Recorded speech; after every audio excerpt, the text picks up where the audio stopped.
అధ్యక్ష, ఈరోజు 2024-25 బడ్జెట్ మీద మాట్లాడే అవకాశం ఇచ్చినందుకు మీకు ధన్యవాదాలు తెలియజేస్తున్నాను అధ్యక్ష. ఈరోజు చూస్తే అధ్యక్ష, ఎన్నికలు అయిపోయినాయి, 6 నెలలు గడిచిపోయింది. కూటమి నాయకులందరూ కూడా బ్రహ్మాండమైన తీర్పు ఇచ్చినారు. చాలా బ్రహ్మాండమైన తీర్పు, ప్రజలు ఎంతో నమ్మకంతో ఇచ్చినారని చెప్పి చాలా ఆనందం వ్యక్తం చేస్తున్నారు. ప్రజలు ఇచ్చిన తీర్పును ప్రతి ఒక్కరు కూడా గౌరవించాల్సిందే. ఈరోజు ఇంత పెద్ద తీర్పు ఎందుకు ఇచ్చారు? ఈ పెద్ద తీర్పు ఇచ్చినటువంటి కూటమి ప్రభుత్వం నాయకులు ఆనందంగా ఉన్నారు, కానీ ప్రజలు మాత్రం మేమిచ్చిన తీర్పు తగిన ఫలితం రాలేదు, సూపర్ 6 ఎప్పుడు వస్తుంది, ఎప్పుడు అమలు చేస్తారు, ఇప్పుడు ఇచ్చినటువంటి బడ్జెట్లో మాత్రం అసలు సూపర్ 6లో వాళ్ళు వాగ్దానం ఇచ్చినటువంటి ఏవైతే ఉన్నాయో ఆ సూపర్ 6 అమలు చేసేదానికి ఏ కార్యక్రమానికి, అదేవిధంగా ఆడబిడ్డ నిధి అన్నారు అధ్యక్ష. అదేవిధంగా ఈ సూపర్ 6లో మీరు చూస్తే యువగలం అన్నారు, నిరుద్యోగ భృతి ఇస్తామన్నారు, అదేవిధంగా ఉద్యోగ అవకాశాలు కల్పిస్తామన్నారు, అన్నదాత సుఖీభవ చెప్పారు, దీపం చెప్పినారు, ఆడబిడ్డ నిధి, మహిళలకు ఉచిత బస్సు సౌకర్యం. ఇవే కాకుండా చాలా కార్యక్రమాలన్నీ కూడా ఎన్నికల ముందు బ్రహ్మాండంగా వెళ్ళి ప్రజలకు చెప్పినారు.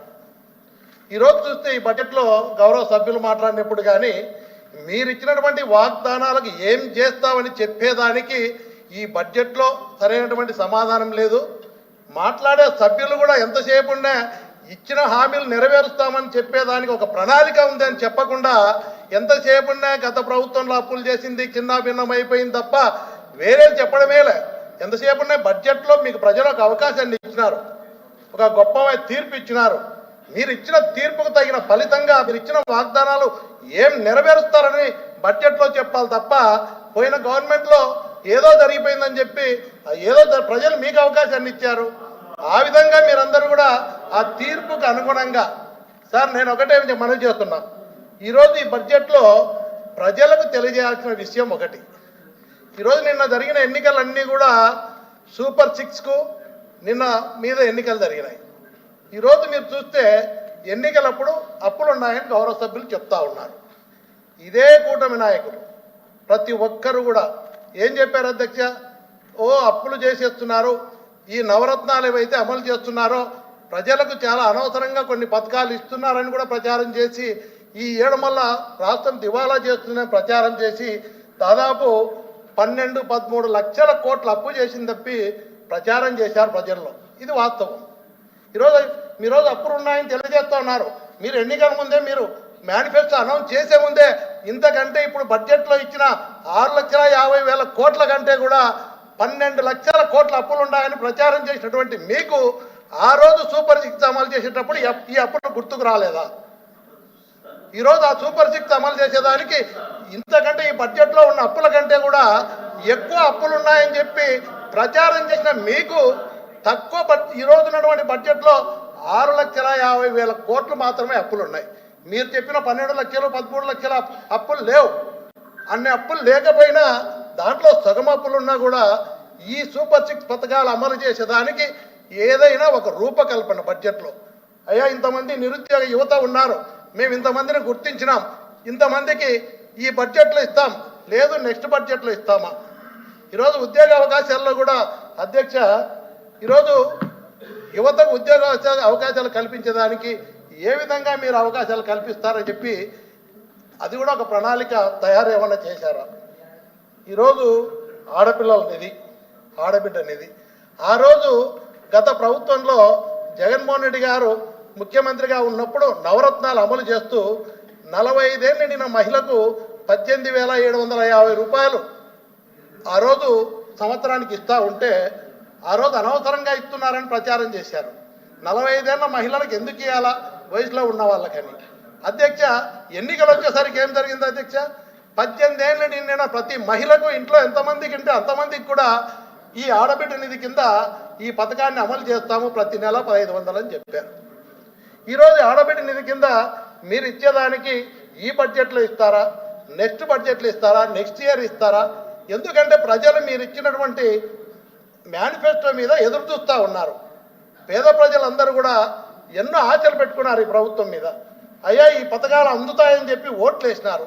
ఈ పథకాలు ఈ బడ్జెట్లో ఇవ్వలేకపోతే మీ దగ్గర ఒక ప్రణాళిక రూపొందించి నెక్స్ట్ ఇయర్ ఇస్తారా, తర్వాత ఇయర్ ఇస్తారా, ఏ ఇయర్ ఎప్పుడు ఇస్తారో మీరు ప్రజలకు తెలియజేయాల్సిన బాధ్యత మీ మీద ఉంది. ఈరోజు మీరందరూ కూడా ఇలాంటి కార్యక్రమాలు ఈ బడ్జెట్లో ప్రజలకు ఏమి అర్థం కాని పరిస్థితిలో ఉన్నారు. ఈరోజు ఈ బడ్జెట్ చూస్తే అసలు ఏ పథకం ఎప్పుడు మాకు వస్తుందో తెలియని పరిస్థితులలో ఈ బడ్జెట్ ప్రణాళిక ఉంది అధ్యక్ష. నేను కోరుతా ఉన్నాను అధ్యక్ష, ఎందుకంటే ఏదైనా కూడా ఒక హామీ ఇచ్చినప్పుడు నెరవేర్చాల్సిన బాధ్యత మన మీద ఉంది. ఈరోజు ఈ సూపర్ 6 అనేది ఎంతోమంది పేద ప్రజలు, దాదాపు బలహీన వర్గాలు, అట్టడుగు వర్గాలు, ఎస్సీలు, బీసీలు, మైనారిటీలు, ఆర్థికంగా వెనుకబడిన వర్గాలందరూ కూడా ఈరోజు గతంలో నవరత్నాలు అమలు చేసినప్పుడు మేము కూడా బ్రహ్మాండంగా గత ప్రభుత్వంలో చేసినాం అనుకున్నాం. కానీ అంతకంటే ఎక్కువ ఇస్తామని మీరు ప్రచారం చేసినప్పుడు నమ్మి ఓట్లు వేసినప్పుడు ఆ ప్రణాళిక ప్రకారం నేను ఒకటే కొడతా ఉన్నా, ఈ బడ్జెట్లో ఇవ్వలేకపోతే నెక్స్ట్ ఇయరా ఆ నెక్స్ట్ ఇయరా ఎప్పుడు ఇస్తారో మీ దగ్గర ఒక ప్రణాళిక ఏమైనా ఉంటే ఆ మీ బడ్జెట్ ద్వారా ప్రజలకు తెలియజేయాలని చెప్పి నేను ఈ ప్రభుత్వాన్ని, కూటమి ప్రభుత్వాన్ని కోరుతా ఉన్నా. రెండవది అధ్యక్ష, ఇక్కడ బడ్జెట్ మొదలుపెట్టినప్పుడే ఈరోజు నాయకులు బ్రహ్మాండమైన తీర్పు ఇచ్చినారు అని చెప్పి సంతోషపడినారు, వాస్తవం. కానీ ఎంటమ్మడే గత ప్రభుత్వ దుష్పరిపాలన, దుర్మార్గమైన పరిపాలన అని చెప్పి బడ్జెట్ పుస్తకంలో మొట్టమొదటినే మొదలుపెట్టారు. దుష్పరిపాలన అంటే ఏంటి అధ్యక్ష? ఆ రోజు జగన్మోహన్ రెడ్డి గారు ప్రజల్లోకి వెళ్ళినప్పుడు నవరత్నాలు అమలు చేస్తామని చెప్పి చేసి చూపించినటువంటి నాయకుడు ఇచ్చిన మాట నిలబెట్టుకున్నటువంటి పరిపాలన దుష్పరిపాలన అధ్యక్ష. అదేవిధంగా మీరు ఒక్కసారి చూస్తే నాడు నేడు కింద స్కూల్స్ బ్రహ్మాండంగా డెవలప్ చేసి ఎక్కడ గత దశాబ్దాల తరబడి నిర్లక్ష్యం చేయబడినటువంటి పేదవాళ్ళ పిల్లలు చదువుకునే విద్యా విధానం నిర్లక్ష్యం చేయబడితే ఇంగ్లీష్ మీడియం తీసుకొచ్చి నాడు నేడు కార్యక్రమం మీద అన్ని వసతులు కార్పొరేట్ స్కూళ్ళకు ధీటుగా స్కూల్స్ ఏర్పాటు చేసి స్కూళ్ళు బ్రహ్మాండంగా డెవలప్ చేయడం దుష్పరిపాలన అధ్యక్ష. నాడు నేడు కింద మెడికల్ కాలేజ్ తీసుకొచ్చి నిర్లక్ష్యం చేయబడినటువంటి గవర్నమెంట్ హాస్పిటల్ను బ్రహ్మాండంగా డెవలప్ చేసి కొత్త మెడికల్ కాలేజ్ 17 మెడికల్ కాలేజ్ తీసుకురావడం దుష్పరిపాలన అధ్యక్ష.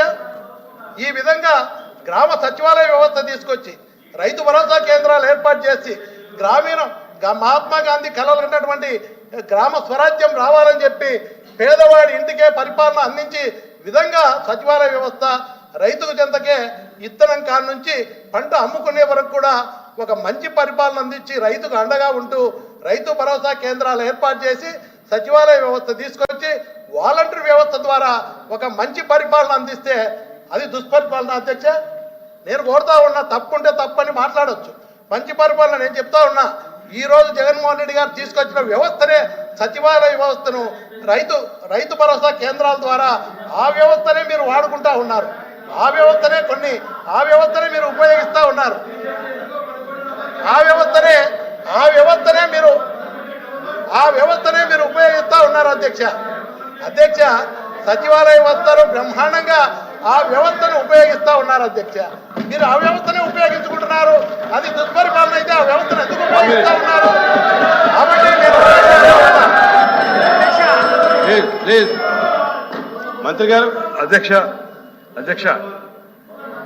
అధ్యక్ష గౌరవ సభ్యులు మాట్లాడేది వారు బడ్జెట్ గురించి వివరించవచ్చు, తప్పులేదు. కాకపోతే పథకాలు ఏవైతే సూపర్ 6 అనేటువంటిది పదే వారు చెప్పారు. సూపర్ 6 పథకాలని ఏ రకంగా ఈ ప్రభుత్వం అమలు చేస్తుంది అనేటువంటి విషయంలో ఈ ప్రభుత్వానికి స్పష్టమైన అవగాహన ఉంది. అందుకే మీరు దయచేసి వినండి, మీరు 2000 రూపాయల పెన్షన్ని 3000 రూపాయలు పెంచడానికి మీకు 5 సంవత్సరాలు పట్టింది. ఇదే ప్రభుత్వం వచ్చిన అధికారంలోకి వచ్చిన 15 రోజుల్లో 3000 రూపాయలు 4000 రూపాయలకు పెంచినటువంటి ఘనత ఈ ప్రభుత్వానికి దక్కుతుంది. అంతేకాదు, మేము ఏప్రిల్ నెలలో ప్రకటించాం. ఏప్రిల్ నెలలో ప్రకటిస్తే అప్పుడు మా ప్రభుత్వం లేదు. ఏప్రిల్ మే జూన్ 3 నెలలకు కలిపి ఏదైతే ఒక్కొక్క 1000 రూపాయలు ఇవ్వాలో దాన్ని కూడా కలిపి జూలై నెలలో ఇచ్చినటువంటి పెన్షన్లే 7000 రూపాయలు ఇచ్చినటువంటి ఘనత ఈ ప్రభుత్వాన్ని. మీరు బకాయిలు పెట్టి వెళ్ళిపోతే ఏదైతే రైతుకి ధాన్యం కొనుగోలు కేంద్రాల్లో ధాన్యం కొనుగోలు కేంద్రాల్లో రైతులు ధాన్యం అమ్ముకుంటే వచ్చే నెలలో ఇవ్వాల్సినటువంటి డబ్బులు సంవత్సరమైనా ఇవ్వనటువంటి పరిస్థితి మీరు చేస్తే, ఆ బకాయిలు పెడితే, ఆ 1600 కోట్ల రూపాయల బకాయిలు అధికారంలోకి వచ్చిన వెంటనే తీర్చిన ప్రభుత్వం ఈ ప్రభుత్వం అనేటువంటి మాట గుర్తుపెట్టుకోవాలి. ఫీజు రియంబర్స్మెంట్ 4000 రూపాయలు. ఇప్పుడు మీరు సూపర్ 6 చెప్పారు, ఇవాళ సూపర్ 6 లో ఒక్కొక్కటి తీసుకుంటా ఉన్నాం. మేము కార్యక్రమాలు ఈ ప్రభుత్వం వచ్చి 4 నెలలైంది. మీరు 5 సంవత్సరాల్లో చేయలేని పనుల్ని 4 నెలల కాలంలో మొదలుపెట్టాం. అన్నప్రాసన నాడే ఆవకాయనం తినేస్తానంటే మీరేమీ చేయలేకపోయారు తింటామని. ఇవాళ మేము చెప్తా ఉన్నాం, 4 నెలల కార్యక్రమంలో ఒక్కొక్కటి ప్రారంభించుకున్నాం. ఒక పక్కన ఫీజు రియంబర్స్మెంట్, ఒక పక్కన పెన్షన్లు. ఎవరైతే మంచానికి అంటి పెట్టుకుపోయి ఉన్నటువంటి దివ్యాంగులు ఉన్నారో వాళ్ళకి మీరు ముష్టి 3000 రూపాయలు ఇచ్చారు. ఇవాళ 15,000 రూపాయలు ఇచ్చినటువంటి ఘనత ఈ ప్రభుత్వాన్ని. వారికి మేము అందిస్తా ఉన్నాం. ఎక్కడి నుంచి తీసుకొస్తా ఉన్నాం? మీరు అప్పులు చేసి వెళ్ళిపోతే ఆ అప్పులు తిప్పలు మేము పడుతున్నాం. దాంతో పాటు రైతులను ఒక పక్కన, యువతను మరో పక్కన, నిరుద్యోగులను మరో పక్కన, వీరందరికీ కావాల్సిన దీపం పథకం కార్యక్రమం, ఇవన్నీ చూసుకుంటే ఈ ప్రభుత్వాన్ని మెచ్చుకోవాల్సిన పోయి ఈ రకంగా మీరు చేయటం కరెక్ట్ కాదనేటువంటి మాట చెప్తా ఉన్నాం. దయచేసి బడ్జెట్ మీద ప్రసంగం కూర్చోండి. బడ్జెట్ మీద ప్రసంగం చేసేటప్పుడు మంత్రులు ఇన్వాల్వ్ అయ్యి ఏదన్నా ఉంటే క్లారిఫికేషన్ కానీ సజెషన్ కానీ ఇవ్వండి, తప్పేం లేదు. కానీ మీరు మొత్తం రిప్లైలు ఇవ్వండి. మీరు ప్రభుత్వం ఏమి ఇవ్వాలనుకుంటున్నారు అనేది టోటల్గా రిప్లైలు ఇవ్వండి. కానీ ప్రతి పాయింట్కి చేస్తున్నప్పుడు దాన్ని కరెక్ట్ చేయాల్సిన బాధ్యత ఉంది. చేయండి. చేస్తుంటే అలాగా రిప్లైలు ఇవ్వండి. మాట్లాడండి. రామ్ సుబ్బారెడ్డి.